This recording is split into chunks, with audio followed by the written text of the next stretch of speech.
see, I'm playing on Bannerlord difficulty. Iron Man mode is not enabled.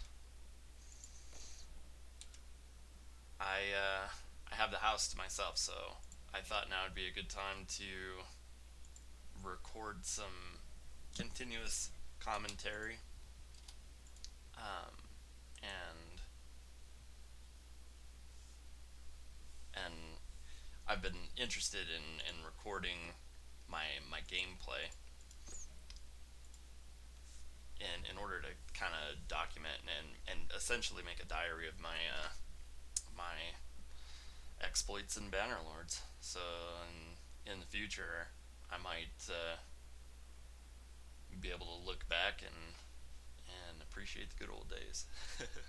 I've never been very good about keeping a diary, but I've really enjoyed making these videos, and I enjoy watching them. If no one else does, that's a shame. But I I still I still enjoy it for myself. I just got done defending a siege from the Western Empire at my latest trap city, trap fief of Pencranic. I took that city from the Valandians Kill them all! just recently. They took terrible care of that fief. It was at 7 loyalty when I took it, and the reason why I took it is because my main city was Marinath. I suppose it still is because all my stuff is still there, but I just hated defending the doing the siege defense battles there. The battlefield when you assault the siege camp is it feels small. It's in the woods, and your armies are start out fairly close together, and the terrain is hilly, goes up and down a lot, which is hard on your archers and your cavalry, and the woods are awful for both of those also. So I opted to take Pencanic. I like to call it Pencranic for whatever reason. So if I call it that, I'm sorry. But Pencanic, I took Pencanic because it has the same battlefield as my two castles of Lanarkhen and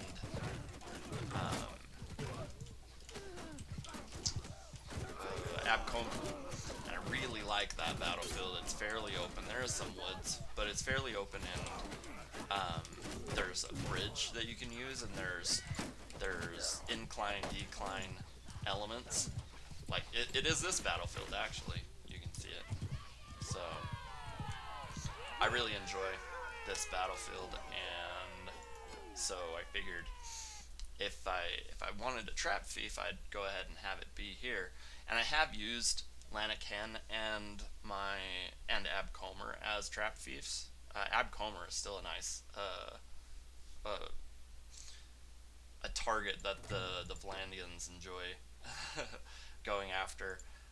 But I don't want to have my most attractive fief to siege to be a castle, because then I miss out on the money. Not that I care much about the money, but I miss out on the money and the EXP that you get for turning in prisoners. As you can see, I don't take prisoners. They slow you down way too much to make it worth your while. In this game, I'm trying to get to level 62.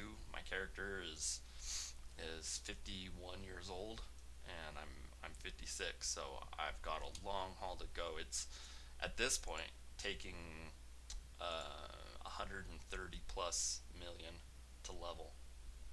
So yeah, that's a lot. Anyway, after this, sorry, we're gonna be doing night battles. I know they're gonna end up being dark, but I won't do I won't do night battles and all by myself, so they won't be long. I'll involve my warband in them, and you won't have to look at the pitch black screen very long. I do apologize for it though. remember what I was saying. But Go! Forward! in this, I'm just going to post them standing still for at a favorable location for a little bit until the cavalry are dead, and then I'll give them the charge command to deal with the infantry. That way, my horse archers, when I do the charge command, my entire warband is in a single unit here on the battlefield. I do that because then I can be the captain for all of them. I recently found out on Flasson's what is it called? Discord channel. I found out on his Discord channel from Hero that your your companions actually reap the benefits of your captain perks. Not all of them, but most of them. It would seem. He looked into the code and determined that. So I was like, when I found that out, I used to have them all separated into different war bands, but when I found that out, I was like, well, I'm gonna have to put them all in the same not different war bands. I'm sorry, different units. But I was like, well, I'm gonna have to put them all in the same unit so I can be the captain for them all because I have captain perks that none of my other clan members are ever gonna get. So you can see my inventory is starting to fill up. I've got nearly 8,000 weight, and I can only carry 10 comfortably. My method for inventory management is when I'm running around in my warband hunting other warbands, I'll only take the weapons and armor and bows, obviously, but bows and shields and whatnot. But only those three categories, and I'll top off my food, but I'll leave the rest. And I have tabbed all of the tier 4 and up weapons except for pole arms because they don't offer a whole lot of materials when you smelt them. So I save all of those for future use. You can see I'm selling to my fief of Athkofal. It's just a village, and I'm gonna get negative nearly 500,000 gold from it. And you would say, why would you do that? You're not gonna get any gold. But what happens is that the villagers will every day come to my fief of Maranath here, and they will sell what they can from in the trade, and I will get the difference. And you can see I'm expected to get nearly 30,000 gold every day from a village, Athkofal, bound to Maranath, and you can see the other ones, the other villages, don't offer anything like that kind of money. Beg Lamore is offering 800. So yeah, there's a big difference, and that's why. And that's how too you're seeing that I have 41 million gold there. It's because I never go negative. I'm always at war with everybody, and so I'm not losing money, and I'm gaining a ton of money every day. The weapons that are tabbed that I'm saving for later smelting to level up blacksmithing skill and get materials. I put in the stash at Maranath, and I put the decent bows and arrows and stuff, though I don't have much use for this stuff anymore. I'm just collecting it out of habit at this point. Put that in the stash too. I keep the decent armor that I get. A lot of this, again, I don't know why I'm still hoarding it, but I am. But I keep my decent armor in the warehouse at Maranath because in the stash I have stashed up just a boatload of armor, and this is so that if I ever want to put together an army of Fiend champions, I can use all of this armor to level them up. So I can just pick up a bunch of highborn warriors and make them Fiend champions overnight. And there's this army of the Vlandians collecting here, and I don't want to interrupt that.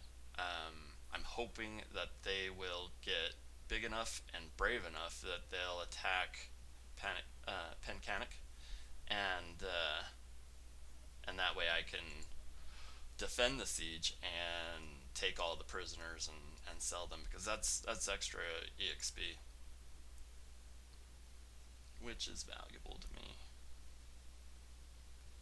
But all of my inventory needs being met and back down to 650 capacity.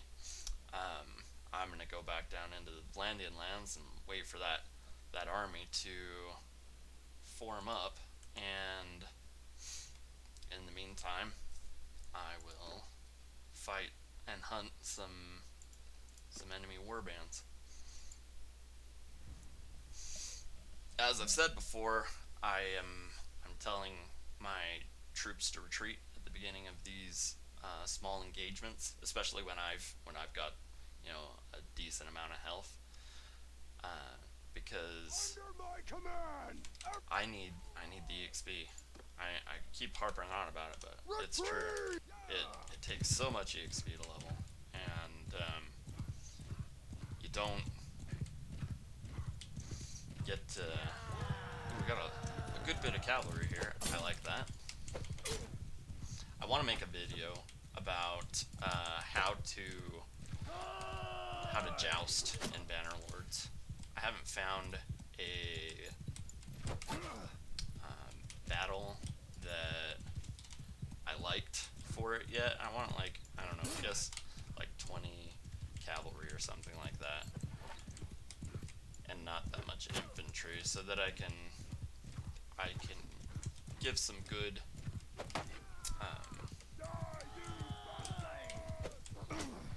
examples of what to do and what not to do, and when it comes to jousting. Really, jousting is not the most intelligent of ways to deal with enemy cavalry, because you're putting yourself at risk. These guys can get you, like you see me do over and over again. The best thing to do is really just to, well, maybe I won't talk about that, and I'll cover it in a video in the future. Just kidding. The best thing to do is to avoid them and get them like this in a situation where they're running away, and then come up behind them and make sure you have a pole arm that's long enough to reach over the front of your horse and the back side of their horse, and just stick them in the back. That is the best thing to do. But golly, is it fun to try and win these joust situations. I like it. I really enjoy the mounted combat in Bannerlords. I played and loved to death man alive. I'm in trouble. I still got another 50 infantry to deal with. Hopefully there isn't too many archers. Stopped up on a sapling. I played and loved to death the game Kingdom Come Deliverance, and I'll be making videos of that game in the future. I played it through, like, I don't know, 10 times or something like that, and I'd never played a game through more than once before that, so it was really saying something.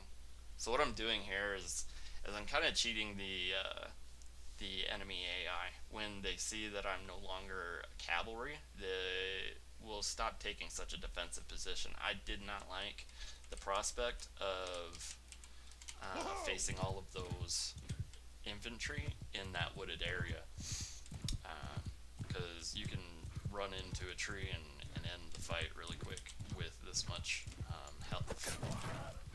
So I drew them out into the middle here, so that start running my circle of doom on them.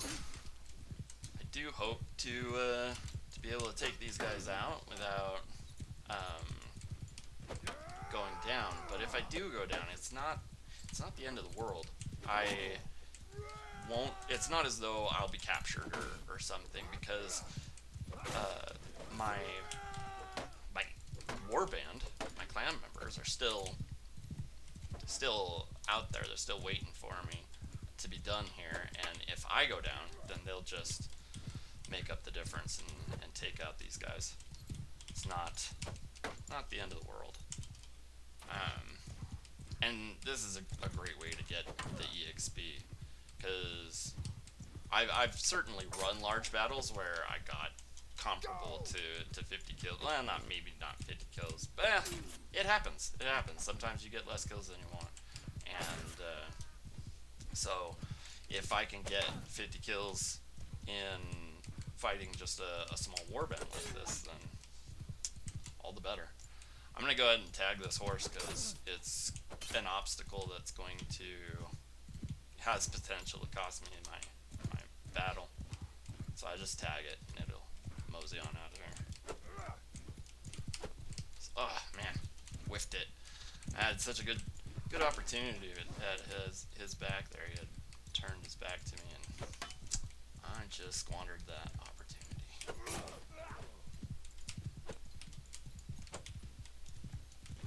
These guys are from a clan that came from, I think, must have been the Southern Empire. In my campaign, I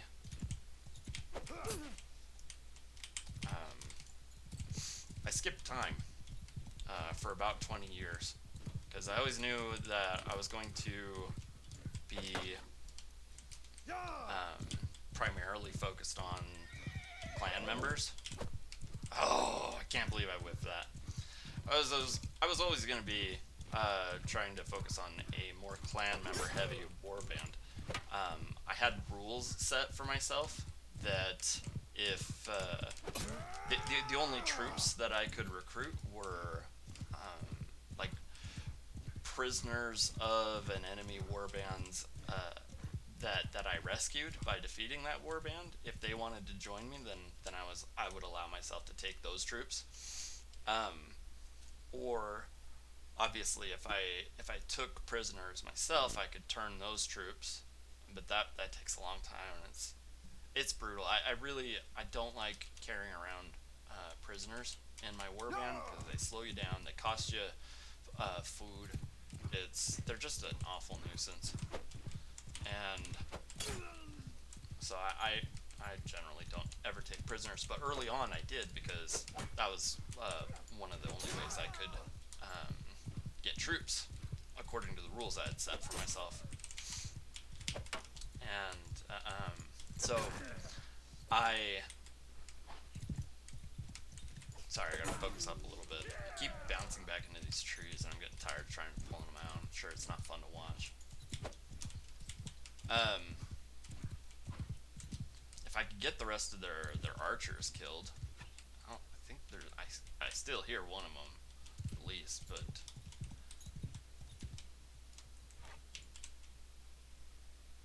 if you pull out your ranged weapon, the ones with shields will show you their shields, and you can see the wonderful Bannerlord's mechanic of how they can catch your javelins and arrows even though you're not throwing them at that at all. I'm not terribly mad at that. Oh, there's the archer.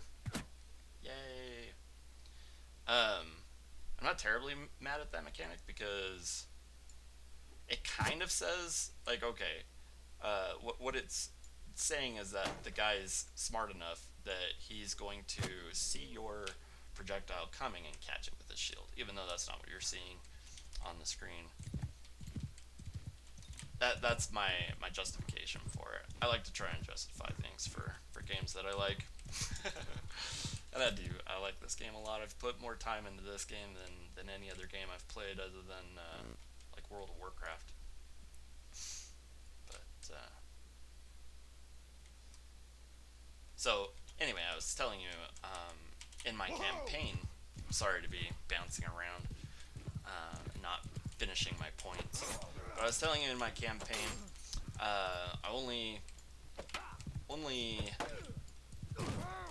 oof,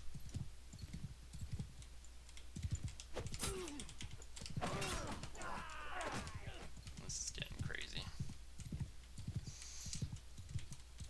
I only take prisoners, I only recruit prisoners, which I don't do very often, or recruit the prisoners of the enemy warbands that I defeat, or I can force villages of enemy kingdoms to give me recruits. Those are the three ways that or obviously, like if my castle is recruiting for its garrison, I can use those troops. And then also, if I have a fief, I allow myself to recruit from that fief directly, because it makes sense to me that my fiefs I should be able to recruit from. Also, the game kind of necessitates that need of recruiting from your troops, because the doggone it's bugged. You can't assault siege camps without having the same amount of troops in your warband that it would require to break in to the fief in order to defend it from the inside. Though it doesn't actually kill the troops. You don't lose the troops, but you still have to have them in order to do that siege camp assault, which is silly, but like I say, it makes it necessary to be able to recruit troops from your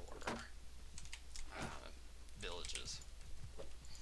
Otherwise, I wouldn't be able to assault siege camps, and I would lose all my fiefs.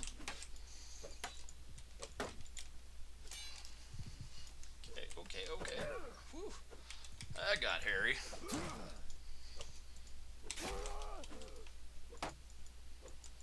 I'd like to be back on my horse again, please. Where did my horse go? There he is.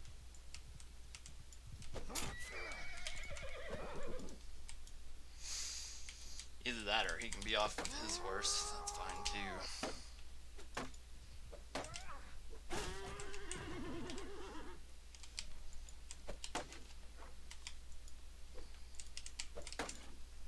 Sorry. Getting quiet. Had to focus up. We are still not safe because these guys are still pretty good on foot, and if he catches me, it'll only take one hit at this point.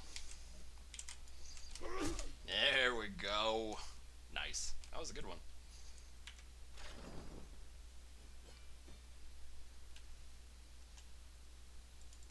Let's see what we fought. A lot of recruits, but it's still a good battle. Enjoyed that.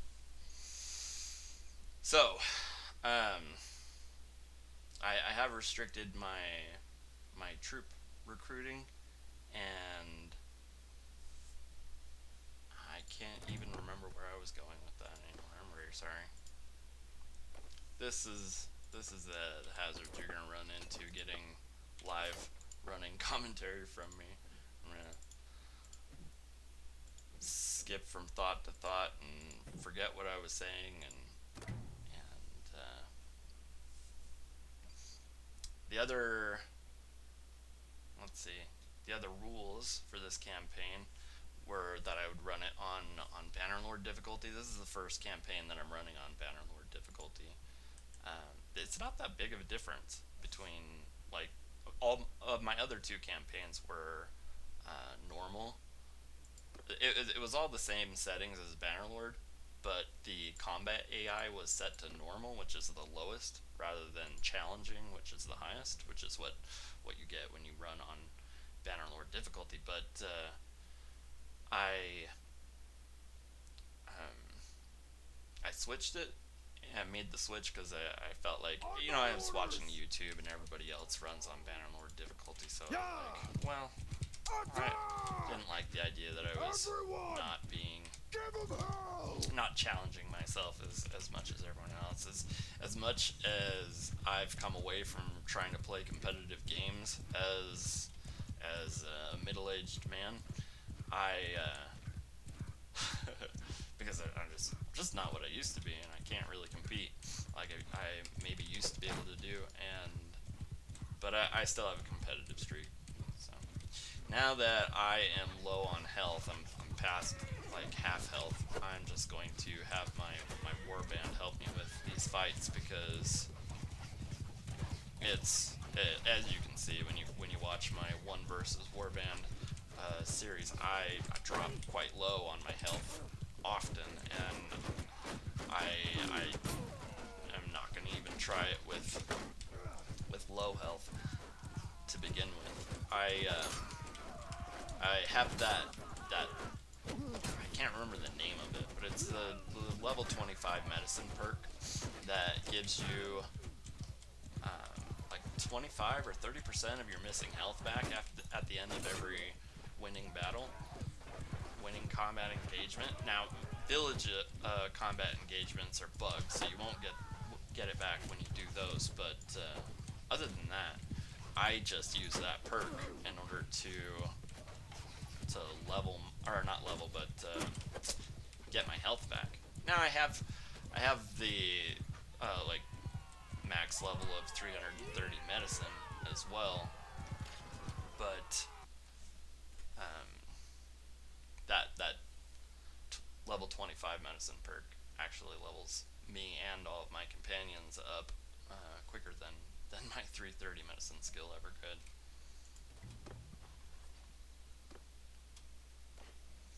I was hoping to get a siege defense from those Blandians that were accumulating up in the Battanian lands in this video, but we're getting pretty close to the 30-minute mark, and I'm afraid that my computer won't have space to record much more than 30 minutes. I don't want to exceed it, because then it won't save. When I'm refilling my food stores in my warband, I take all of the dates and beer that I can find, and then the other 7 I will just keep at 5, because you'll find those willy nilly. They're in a lot of your enemy warband's parties, but dates and beer you find pretty rarely, and that's why I try and keep them more at a stock of 20, so that I can stay out longer.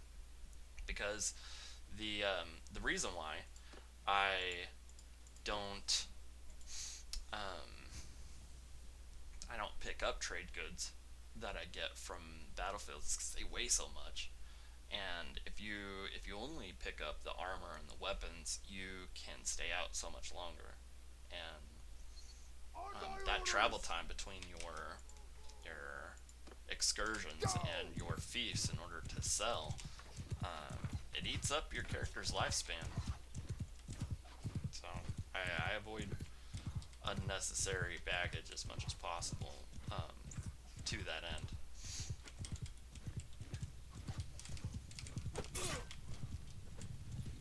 I don't know if this battle is close enough to daytime. Oof. Darbard got me. Is that Darbard? Yeah. No, Davabard.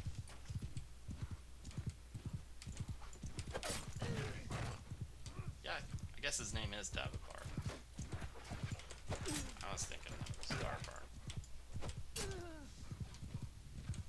I just put out a video where I named him as Darbard, man. I might have to rename that video.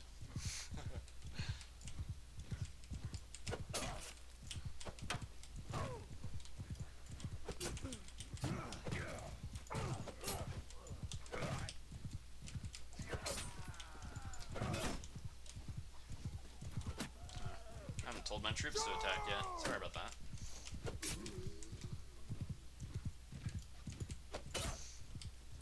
I was wondering why they were still alive. Jolana made a level. She's one of my older wives. She's really good. Have her wearing my legendary leather tabard over mail, which is not the best armor, but I keep it because it feels like it might be. I haven't verified it, but it feels like it might be the best lightweight armor. And I might someday, like with this character's son, play him as like a foot archer or something, and have him be extremely lightweight, and I might want to use that armor then. So I've got her wearing it in the meantime. It'd probably be safer in one of my fiefs. I don't think I've ever in this campaign had to load my game because I lost a fief, so I shouldn't be paranoid that it should get lost. But guess I am.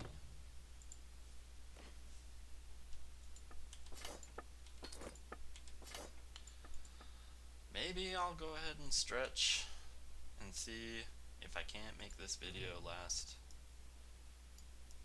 for an hour instead of just the 30 minutes. Nice. Yeah, that's the sound of a siege. I caught these guys. Even while I was disorganized from the previous battle. Sorry for another night battle, guys. I can't be letting them go though, because, like I say, gotta get that EXP. Try and make it as fast as possible. Attack! Should be pretty quick.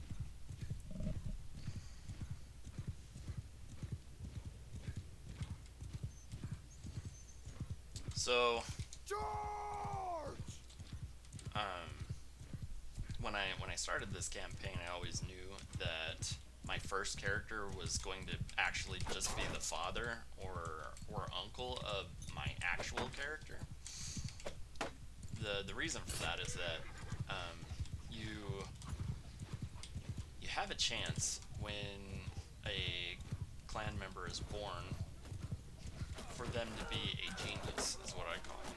And they're just characters that have an extra attribute point than everyone else, which is kind of cool.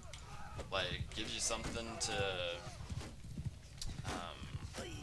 strive for, but it's also kind of frustrating to be like, okay, I'm gonna make this character, but I know I'm gonna be canning him for an heir later on down the line.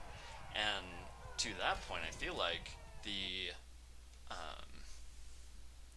firstborn of your character is usually a genius. I can't say with a surety that it's always a genius, but it seems like it usually is. And also, if you're playing in a campaign style playthrough, and you have an older brother and a younger sister and a younger brother, then the younger sister would seem that she is always a genius also. I can't be sure, but that would seem to be the facts. And so, if you're looking to play a genius yourself, which I highly recommend if you're going to optimize your playthrough, which I don't know why you wouldn't. But yeah, if you're going to optimize your playthrough, go with a genius heir. And so what I did was I got my character to where, oh man, it's nighttime. I'm going to wait a little while because I don't want the siege battle to be at night. I hate to waste my character's life, but doing it for you guys. I hope you appreciate it. This is not going to be a very impressive battle, I shouldn't think, but it'll be an actual battle where you have live commentary. So that's not nothing. I shouldn't think. I hope it'll be cool to lay out the strategy. I haven't done any of these large battles with commentary yet, so Enemy! that's something. The um, the battles at Pencanic always seem to start at this bridge, which is not my favorite, but I won't complain too loudly because at least it is the right map that I enjoy. And because this enemy army is so small, I wouldn't expect them to attack me, but it would seem their cavalry is brave, and I appreciate that because the alternative is for me to go and attack their infantry. If you attack their infantry, the cavalry will get riled up and be like, okay, well, if you're gonna attack my infantry, I'm gonna go attack your infantry, and if you can keep the pressure on their infantry, then their cavalry will come all the way and attack. And if they do that, they'll die. And once the cavalry's dead, then the infantry will usually follow suit. But it looks like the infantry is actually already on their way, but they won't get here in time. With Bannerlord difficulty, it's always best to just focus targets that are focusing someone else, because otherwise they will be pretty defensive, and it's hard to get your kills when it's easy to get your kills when they're not focusing on you. And my archers give them plenty to focus on.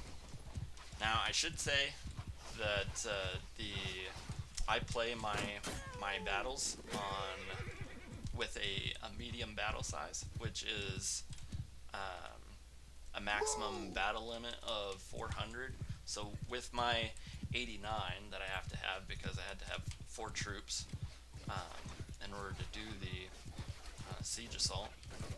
siege camp assault, you would then end up fighting a maximum of 311 enemy troops at a time, which makes the game easier, yes, because you're not having to face, like, if I had the maximum battle size set to 1,000, which is the maximum, I would be facing all of this enemy at the same time, and it makes a difference in the battle for sure. I would still win. I'm 100% confident. But the reason why I don't do that is because, as I say, my computer is not that impressive, and you see me drop frames without straining my system, and then beyond that, also, it doesn't serve my purpose for this campaign, because I've found that if I do set it to 1,000, the enemy will lose heart faster, because they lose troops faster, and they all, like, en masse will retreat, and that doesn't serve my purposes at all, because I hate it when upwards to 300 of the enemies are able to escape the battlefield without me being able to kill them, or even having a chance to kill them. That is rubbish. So I moved my guys forward here to give my foot troops an opportunity to pick up arrows and replenish their quivers. Looks like we have enemy archers. Yep. I'll probably just back my guys up a bit, because they're just going to sit at max range, and I'm not all that into that. I'd rather wait for and conserve my arrows. Let's see, that white bar at the bottom there, that's how many arrows my troops have left, and probably most of the emptiness of that bar is my mounted archers, especially these guys with shields, they've only got the one quiver. Now all of them have a legendary or a large stacked bodkin quiver, but even so, that only offers them 37 shots, and they'll run out. So knowing that all of them are out of arrows, I will give the command to attack much sooner, because then they will charge the enemy infantry lines and bust them up and make the shots more effective for my remaining troops that do have arrows. So yeah, I'm just gonna go ahead and give that charge command right now.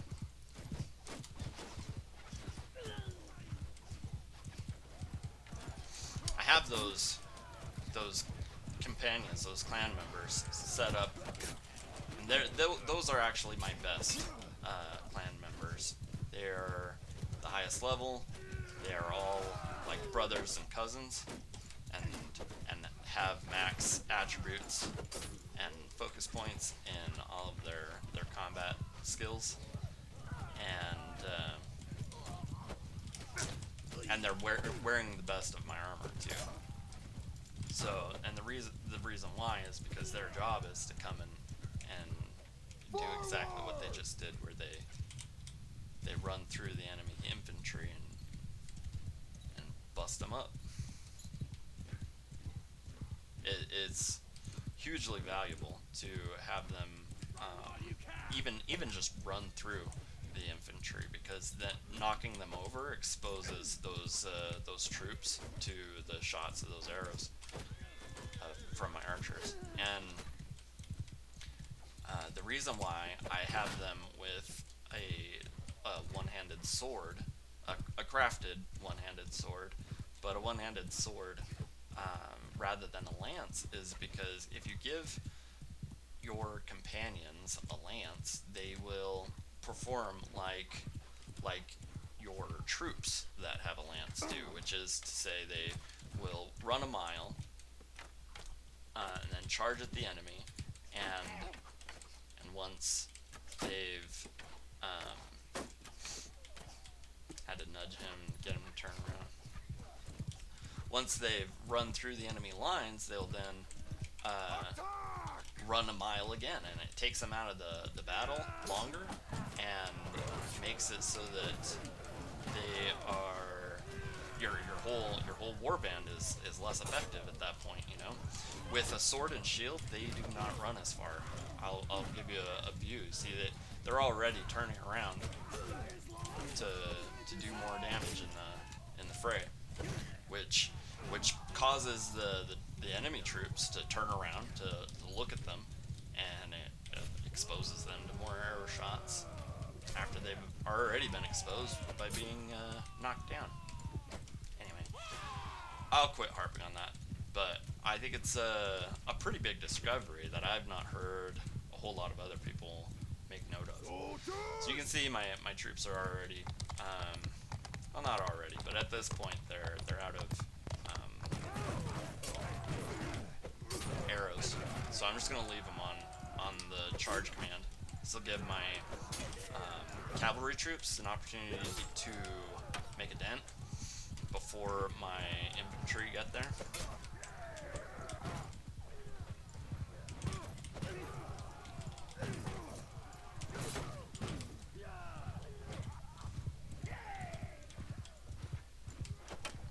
And I should actually be with my infantry. That's the correct thing to do, because you don't want them. And I'm going to set them, it seems that some of them are picking up arrows. I'm going to set them to hold fire, because you don't want your troops to, like the ones that do have like 3 or 4 arrows left, to be shooting arrows, and the ones that don't have any arrows to get very far out ahead of them and end up on their own and surrounded. And that's the only way they go down generally. Like 2 or 3 companions can take down 15 enemies pretty easy, because they're all equipped with a really nice crafted 2-handed axe that I'm going to make a video for, so you guys can make it for your guys too. But that 2-handed axe will kill 2 and 3 enemies in a swing, and so it only takes a couple of companions or clan members to do the work in that scenario.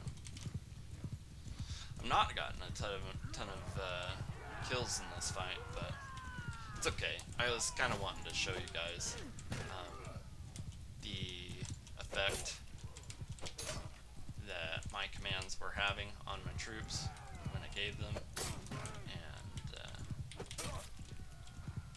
it is a sacrifice in EXP, but it's EXP that my companions pick up.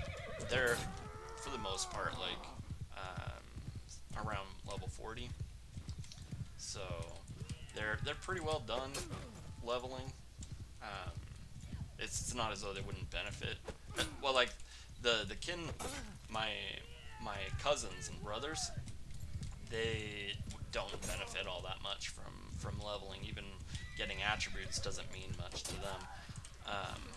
But their wives, that makes a big difference to them. The wives are all on foot, so that was my first battle with audio commentary, and the first live audio commentary video that I've made.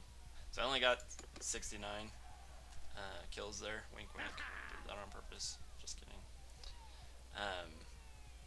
But it was a pretty small enemy army to begin with, so it's not all that bad.